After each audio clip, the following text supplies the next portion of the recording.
I'm going to draw a card. And I'm going to tap 1 mana and play Cloudfin Raptor. It's a 0/1 flyer with Evolve. It's your turn.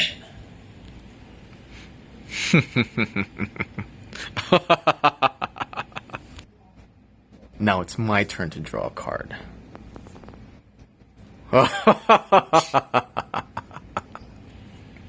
Now I'm gonna untap the Cabal Stronghold for 3 mana, giving me an additional 10 extra mana. Now I'm gonna cast Murder on your peasant, destroying it. No! Cloudfin Raptor! Now I have 7 left. I will cast Masterminds to look through my sideboard. Yes. So I have 3 mana left. I tap this to give me an additional 10 mana. And with Cabal Stronghold, I'm able to cast Zakama, the mama of all dinosaurs.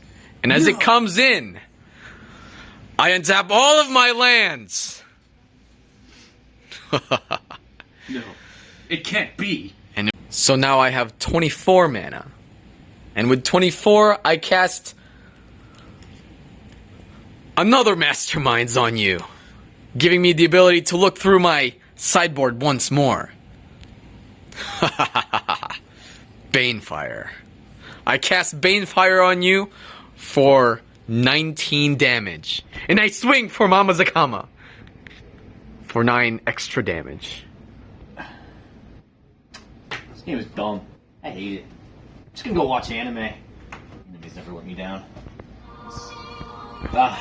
Neon Genesis Evangelion. What a good show. You know, they don't make them like they used to. And let me tell you why. Alright, I hope you enjoyed the little skit that I prepared for you. I thought it was a little bit better of an introduction than the classic, hey, this is my hypothesis presentation. So, yeah, I hope you enjoyed that. So this time, this is now where I'm really going to go into the information, the meats and potatoes of my hypothesis. We're going to go ahead and start off with a little introduction here. So, I want to answer, a couple of questions that you might have a little bit like, what is the animation industry and what does it do? So, when I talk about the animation industry, I'm talking about all the studios, the animators, and the overall infrastructure that involves the licensing, animating, distribution of Japanese animated television shows, movies, and their merchandise. Now, back in the 1970s and the 80s, they were making these shows, but it was primarily for Japanese audience. It had very little significance over in the States, and it was mostly kept for their own privatized industry. Now, in the 1980s, more towards the late 1980s, there was a couple shows here and there from these rogue VHS DVDs in the old-fashioned days of ADV dubbing, when people would get introduced to that, and it wasn't until the mid-90s and the late 90s when these shows, some of these like mainstream shows that everyone's heard about, like Dragon Ball Z, Cowboy Bebop, some of those high-profile shows began popping up on Cartoon Network and Toonami, and that's where a lot of people like me and people that are around my age group also figured it out, and that's where it's like, oh, this is what anime is. But that is what I'm referencing to, and so what we're going to be talking about is the anime industry's, it's reaching its operational capacity. And what I mean by that is I mean that the animation industry is hitting a point where it can no longer produce quality shows without significant either loss in profit or it's either too much work and they don't have the sustainability, whether it's through its workers or through its technology. But I'm going to break this down into 3 questions. Or 3 topics. We're going to follow the money, the Japanese work life, and falling birth rates and its lack of new talent. Those are, I think, the 3 core that put together this hypothesis of how the entire Japanese animation industry is hitting a point where it will eventually collapse. So let's get started. So first off, we're going to go ahead and follow the money. So in 2017, the anime industry experienced a big growth. They hit a milestone of $2 trillion, or 2 trillion yen overall market value. But oddly enough, they produced less shows. And so speculation on that is they went from 340 shows to 356. And so the speculation on that is that they don't have enough resources to continue to make the shows that they made, the amount of shows that they made, because of rising production costs. And this is culminating to factors such as the fall of physical sale revenue by 7%. Now, what you may not know is that animation itself doesn't draw in a whole lot of money. Creating an episode, viewing, and viewership isn't really where their income comes from. Their income primarily comes from their merchandise. Blu-ray sales, DVD sales, figures. Figures are very big, either card games if they're popular enough, and of course, there's even edible snacks for very, very popular ones. So, I mean, if a show isn't making this, then what's the point of even of making more shows like that? And I guess they're trying to cut back on that. So, in Japan, I have a chart here. The bolded line is the Japanese market. I know it's all in Japanese, but I had to go through a lot of hoops and ladders to try and figure out what this translated is. But the bolded line is showing its Japanese growth throughout the year of the animation industry. And if you notice that it's actually dropped, it's actually been dropping from the 15th, 16th, and 17th year. Occasional, small peaks here and there. But its foreign market is actually increasing quite a bit. And you may think, well, that's actually pretty good. It's more international exposure. Well, the problem is that even with international exposure, it does nothing to remedy the problems that are on the Japanese side. That just means that there's more demand for it, which puts more stress on the companies to make it, when they already don't have enough resources to make it as is. And it's not cheap to make these shows.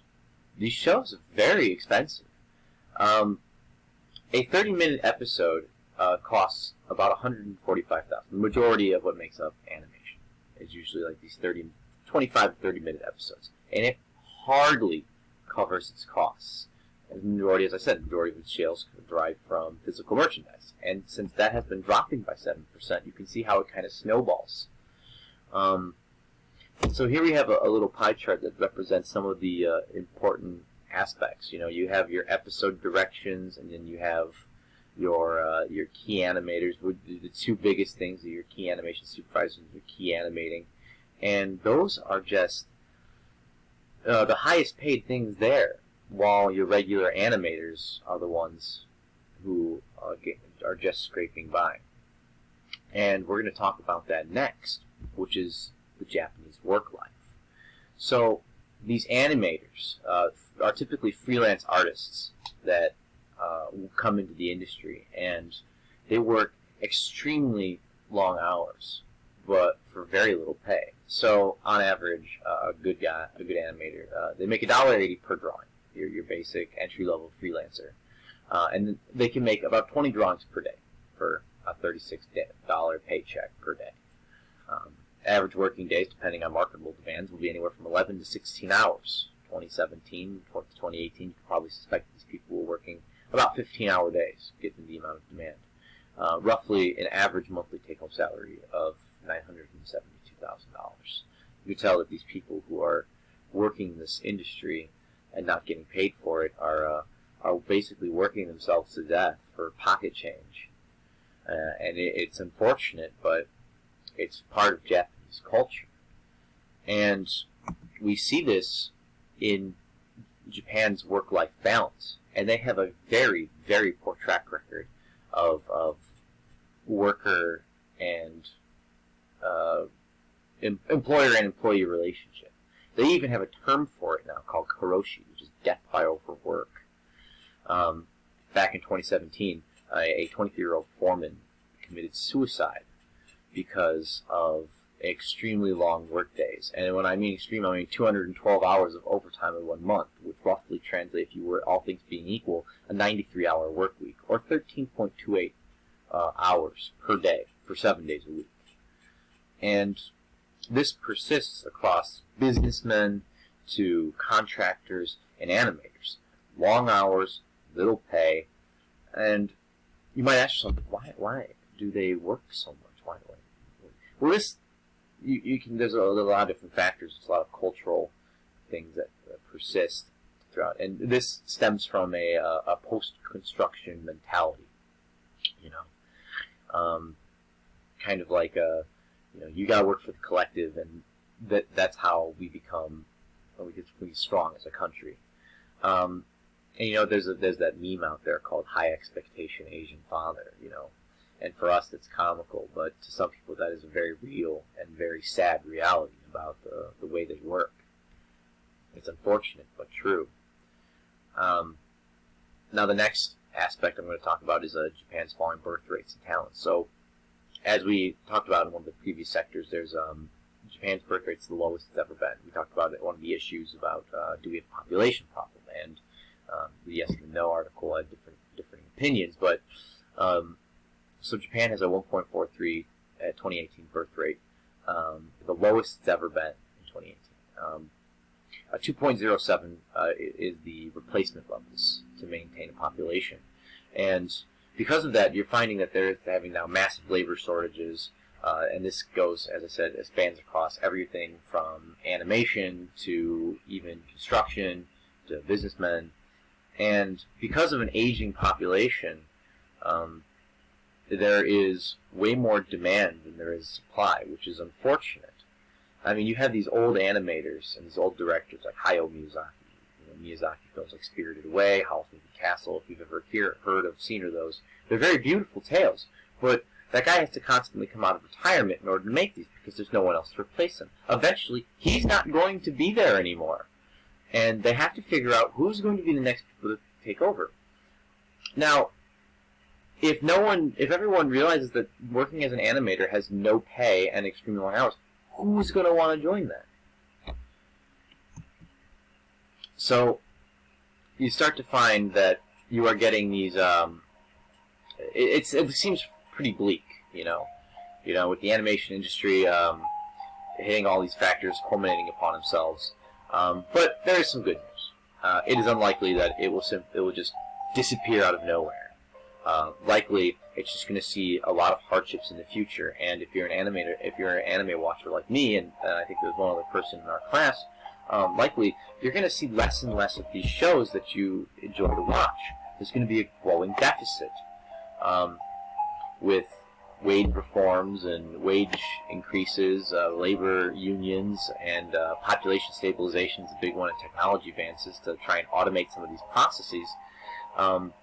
You think that there is hope. There's light at the end of the tunnel, but it's going to be a lot of work, and it's the key question is: will these reforms make it in time before they hit a recession? Will it be enough, and is it enough in time? So that will be my parting words to you of my final thoughts, and I hope that this will kind of spur you into your own research about what it is. If you enjoyed the shows, keep watching, but also keep in mind that they might not be there forever. Thank you.